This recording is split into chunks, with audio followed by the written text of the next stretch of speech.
had to reorganise myself and try and make some fresh plans.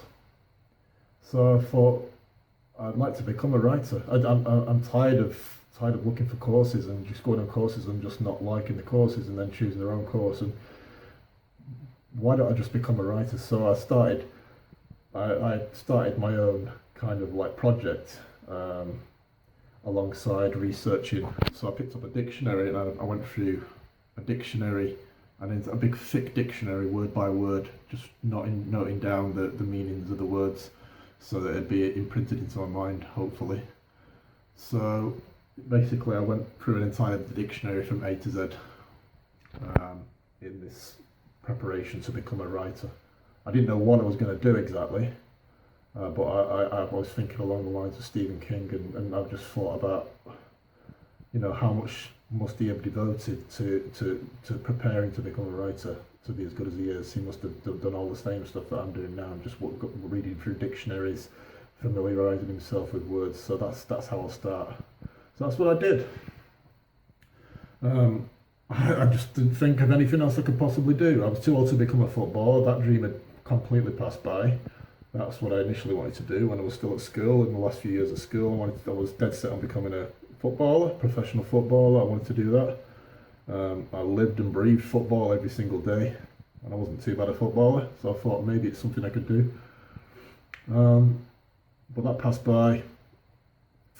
So now I'm at this stage of my life where I'm just thinking maybe I can put all that energy into focusing. All the energy I used to think I put into playing football, I can put into becoming a writer, and maybe it'll pay off. So I set about doing that. That was around 2000.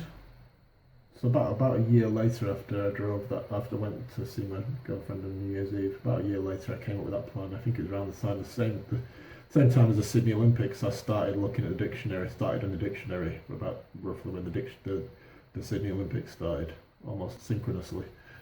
I remember having the Olympics on while I was just reading through the dictionary word by word from the very start of the dictionary.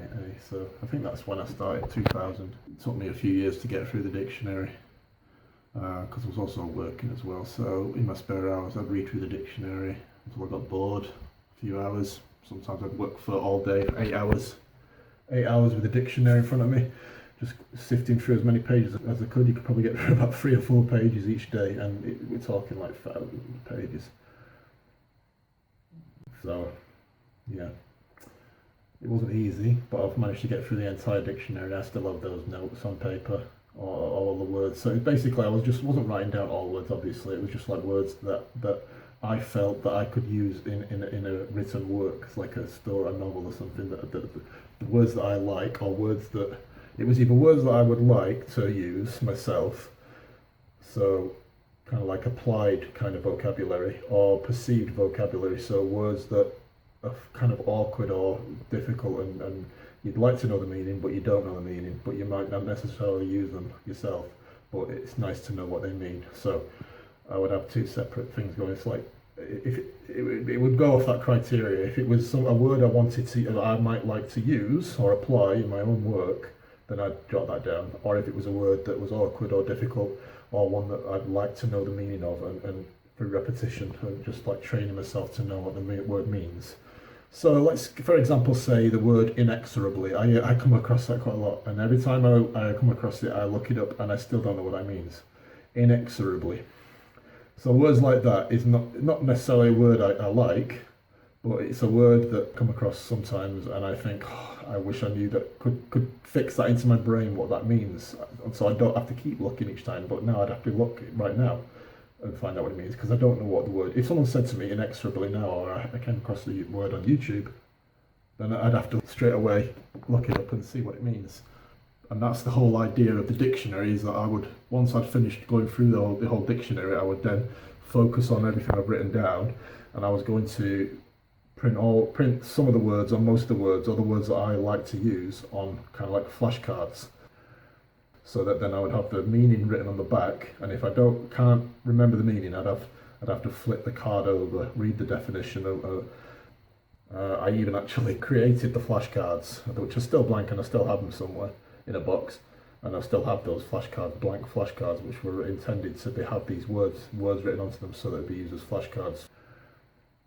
So 2000, I did that for a few years, and then I started up a diary, and then I acquired my first PC, my very own. Invested in a PC. Well, I bought it really so I could print out all the words. Now that I'd actually written them onto paper, I was now going to print them. I was going to type them up and then save them into a folder and print everything off.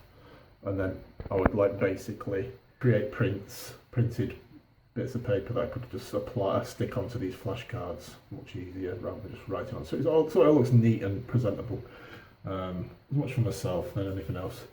And it makes it feel like I've kind of achieved something on my project. So yeah, I bought the computer really in the first case, just to do that. I actually got heavily involved in some games, online games and stuff. Kind of it became a diversion away from what I was doing. So although I did continue with that, but I wasn't as devoted to it because the PC was taking up a lot of the time, like gaming and stuff. I got to know some people online, the adult Swedish girls. They were all adults, and I was very careful in determining whether they were adults, and basically they were all adults, so they proved that. It got to the point with one of them where she would send me items in the mail, and I would return sending her stuff in the mail. She was somewhere near Malmo or something. I can't remember where she was from, but she was called Maja, M-A-J-A. And we met on an online game called Viet Cong on the PC version. Really cool game.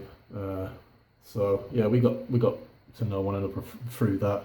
And there was another girl, an American girl. And she was from Wisconsin. She was a hairdresser. We would have phone conversations every day, almost every day. She would call me. She was a hairdresser from Wisconsin. She also sent me some items in the mail.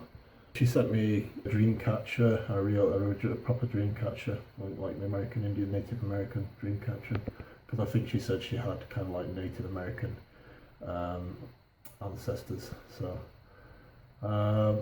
So yeah, I got talking to a few of them. There was also another girl, a couple of other girls that I met on a forum, which was basically an offshoot from I'm a Celebrity, Get Me Out of Here, the Jungle TV series. So there was a forum for that, and they were all adults on that. And there was another girl I met on that called Claire, and she would phone me as well. So we'd have conversations on the phone. So yeah, there was that. So that took up my time for 2 or 3 years. I think it was about a couple of years, and then just kind of don't know what happened. Just got bored with the game. Oh, that was it. Yeah, my computer went down. That was it. My computer went down one day, which was really weird. Just shut off completely. There was something short circuited, and that was the end of my PC. So that was the end of the game. I don't know why we stopped talking on the phone. Maybe we talked on the phone for a little while longer, but like I said, this is years ago. It seems like another lifetime. So this is all on the right side of weirdness. Just.